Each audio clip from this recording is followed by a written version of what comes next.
College admission 2024 কলেজে ভর্তি সংক্রান্ত এই মুহূর্তের সবচেয়ে বড় আপডেট শেয়ার করতে চলে এলাম। বেশ কিছু বিষয়ের শিডিউল পরিবর্তন হয়েছে এবং কলেজ ভর্তিতে নতুন নোটিফিকেশন, নতুন কি তথ্য উঠে আসছে সমস্তটাই তোমাদের সাথে শেয়ার করব। পাশাপাশি যারা পছন্দের কলেজ পায়নি তাদের জন্য বিরাট সুখবর, যারা অ্যাডমিশন নিয়েছে কিন্তু অ্যাডমিশন ক্যান্সেল করতে চাইছে, কত তারিখের মধ্যে অ্যাডমিশন ক্যান্সেল করলে অ্যাডমিশনের যে ফিস পেমেন্ট করতে হয়েছিল সেই টাকাটি ফেরত পাবে। এছাড়াও বলবো মপ আপ রাউন্ডে কিভাবে এবং কারা অ্যাডমিশন নিতে পারবে, সমস্তটাই জানতে হলে অবশ্যই ভিডিওটি শেষ পর্যন্ত দেখবে। আমাদের এই চ্যানেলে নতুন হয়ে থাকলে অবশ্যই চ্যানেলটিকে সাবস্ক্রাইব করে রাখবে। এই মুহূর্তের যে বড় আপডেটটি উঠে আসছে, যে সকল ছাত্রছাত্রীরা কলেজে ভর্তির জন্য চান্স পেয়েছে, অর্থাৎ ফার্স্ট মেরিট লিস্টে যারা কলেজে অ্যাডমিশনের জন্য অ্যালোটেড হয়েছে, তোমাদের অনলাইনে পেমেন্ট করে অ্যাডমিশন নেওয়ার যে লাস্ট ডেট সেটা কিন্তু এক্সটেন্ডেড হয়েছে। সরাসরি WBCAPর অফিসিয়াল ওয়েবসাইটে কিন্তু নোটিফিকেশানটি শো করছে, যেখানে বলা হচ্ছে last date for making payment extended till 19 July 2024। অর্থাৎ ভর্তির যে লাস্ট ডেট ছিল 18 তারিখ সেটা কিন্তু বাড়ানো হয়েছে, ভর্তির লাস্ট ডেট হচ্ছে 19 জুলাই। এছাড়াও আরও কিছু বিষয়ের ডেট পরিবর্তন হয়েছে। এরপর তোমরা প্রচুর স্টুডেন্টরা অপেক্ষা করছো সেকেন্ড মেরিট লিস্টের, যেটা ফার্স্ট ফেজের আপগ্রেড রাউন্ডের মেরিট লিস্ট পাবলিশ হবে, সেই মেরিট লিস্টের অপেক্ষা করছো।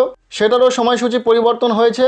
23/7/2024 তারিখে পাবলিশ হওয়ার কথা ছিল সেকেন্ড মেরিট লিস্ট, যেটা পাবলিশ হবে 24/7/2024 তারিখ। অর্থাৎ আপগ্রেড রাউন্ডের সেকেন্ড মেরিট লিস্ট পাবলিশ হবে কিন্তু 24 তারিখ, 24 জুলাই।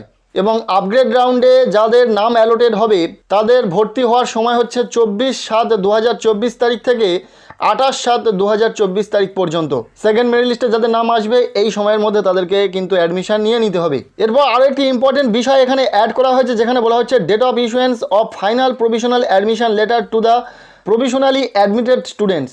অর্থাৎ যারা অনলাইনে পেমেন্ট করে প্রভিশনালি অ্যাডমিশন নিচ্ছে ফার্স্ট মেরিট লিস্ট এবং সেকেন্ড মেরিট লিস্টে যাদের নাম অ্যালোটেড হয়েছে এবং যাদের নাম অ্যালোটেড হবে তারা তো অ্যাডমিশন নেবে, তারা কিন্তু অ্যাডমিশন নেওয়ার পর প্রভিশনাল অ্যাডমিশন স্লিপ ডাউনলোড করে নিচ্ছে এবং তাদেরকে 30 জুলাই ওয়েবসাইট থেকে ফাইনাল প্রভিশনাল অ্যাডমিশন লেটার পেয়ে যাবে। এই যে বিষয়টি এটা কিন্তু আগে অ্যাড করা ছিল না, নতুনভাবে নিয়ে আসা হয়েছে এই বিষয়টিকে। এটার মূলত কারণ হচ্ছে যারা ফার্স্ট অ্যাডমিশন মেরিট লিস্টের নাম পেয়ে যাবে এবং যারা আপগ্রেডেশনের পর আবার নতুন করে কলেজে চান্স পাবে তারা তো অ্যাডমিশন নেবে, বা যারা আপগ্রেড রাউন্ডে কলেজে চান্স পাবে তারা অ্যাডমিশন নেওয়ার পর তাদের জন্য final provisional admission letter issue করানো হবে এবং যেটাকে ছাত্রছাত্রীরা 30/7/2024 তারিখ থেকে ওয়েবসাইটে পেয়ে যাবে।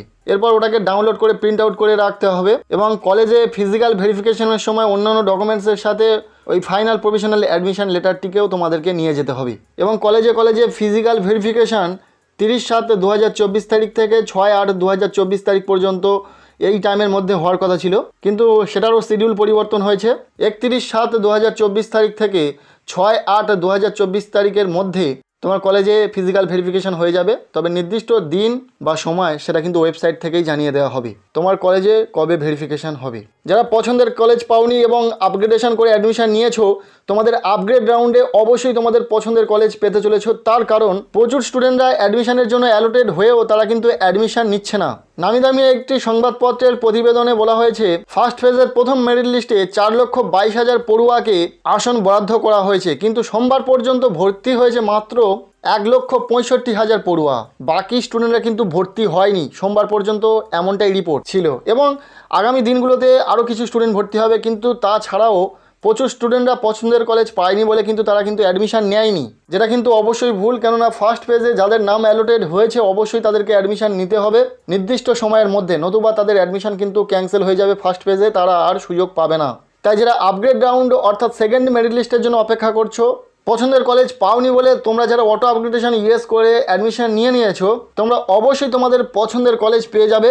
প্রচুর সংখ্যক স্টুডেন্টরা অ্যাডমিশন নিচ্ছে না, যার ফলে প্রচুর সিট ফাঁকা থাকবে এবং সেই ফাঁকা সিট যদি তোমার পছন্দের কলেজে থেকে থাকে তোমার নাম অ্যালোটেড করা হবে। আর যারা কোনো কারণবশত অ্যাডমিশন নেওয়ার পর অ্যাডমিশন ক্যান্সেল করতে চাইছো, বারংবার এটাই জিজ্ঞাসা করছি যে কত তারিখের মধ্যে তোমাদের অ্যাডমিশন ক্যান্সেল করতে হবে, তবে তোমরা যে অ্যাডমিশন ফিসটা পেমেন্ট করেছিলে সেটা রিফান্ড। দেখো এই বিষয়ে কোনো রকম অফিসিয়াল তথ্য নেই, যদি কোনো আপডেট পাই অবশ্যই তোমাদের সাথে শেয়ার করব। ফার্স্ট ফেজে যারা অ্যাডমিশন নেবে তারা কিন্তু সেকেন্ড ফেজ অর্থাৎ মপ আপ রাউন্ডে অ্যাডমিশন নেওয়ার জন্য ফর্ম ফিল আপ করতে পারবে না। যারা ফার্স্ট ফেজে অ্যালোটেড হওয়ার পরেও অ্যাডমিশন নেবে না, বা যারা অ্যাডমিশন নেওয়ার পর অ্যাডমিশন ক্যান্সেল করবে, বা যারা ফার্স্ট ফেজে কোনো রকম কলেজে চান্স পাবে না, পাশাপাশি যারা নতুন ক্যান্ডিডেট ফ্রেশ ক্যান্ডিডেট এই 4 ধরনের ক্যান্ডিডেটরা কিন্তু সেকেন্ড ফেজের যে মপ আপ রাউন্ডের অ্যাডমিশন প্রক্রিয়া চলবে সেখানে কিন্তু ফর্ম ফিল আপ করতে পারবি।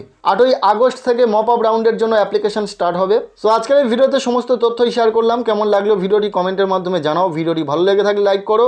চ্যানেলে নতুন হলে অবশ্যই চ্যানেলটিকে সাবস্ক্রাইব করে রাখো।